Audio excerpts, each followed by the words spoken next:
I'd like to add a few things on to what Greg was saying. Was one is if you are going to call, the manufacturers, I mean, absolutely, they can help you. Just make sure that you are a little bit specific on your test setup, right? So it's going to make a big difference whether or not you're doing online or offline testing, right? Sure. So, make sure that you identify those types of test characteristics when you're trying to have those conversations, especially when you're in a pickle or a pinch and you're like, I can't figure it out. Oh, well, and then it takes 45 minutes for the engineer on the phone to ask you the stupid question is, are you testing on a live grid? And then you're like, yeah. And you're like, you can't do any of this with that test. No. So have that conversation up front. Ask the stupid questions. I love the stupid questions because it's just low-hanging fruit. And so that's one thing. Another thing that Greg was talking about, he was calling them shells. Quite often, when you read, it just depends on the literature that you're reading it from.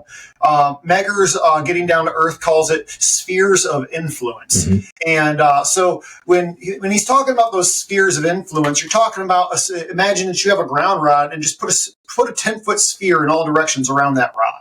And every 10 foot it goes out, the resistance becomes much lower, right? Mm-hmm. That it's able to touch and conduct to Earth because you have more soil, more surface area on that sphere.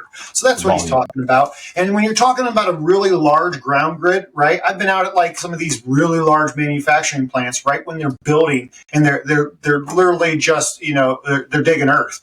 And, they'll go out there and they'll start doing all their ground rods. You're talking about 2,000 foot in one direction by 3,000 foot in another direction, all interconnected ground grid the whole way through.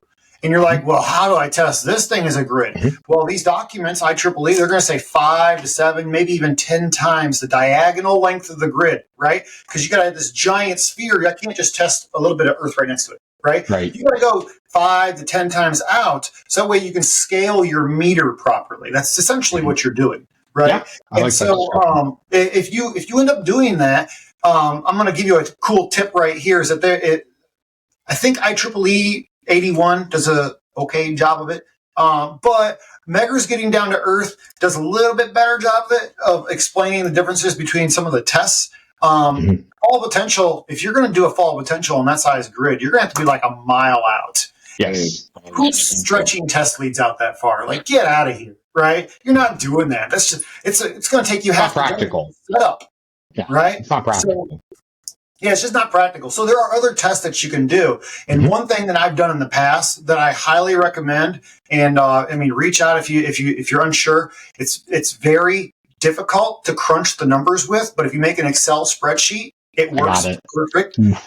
Is called the intersecting curves method. And I freaking love this test. You can reduce the diagonal length that you have to test. Instead of 10 times, you can reduce it down to 3 shots now. You have to do 3 tests, but now it's 2 times, 4 times, and 6 times. Right? So it's much more manageable on larger grids. So that's a cool trick that you can do, but you have to seriously read the literature and perform those calculations right, or you're going to have wrong numbers every time. To that point, real quick, before you move on, if we do work on the true spirit and language of what is in 81, if we read the follow potential paragraph, because it's just one paragraph, in that document about follow potential, they do a good job of explaining it, but they leave a lot up for interpretation.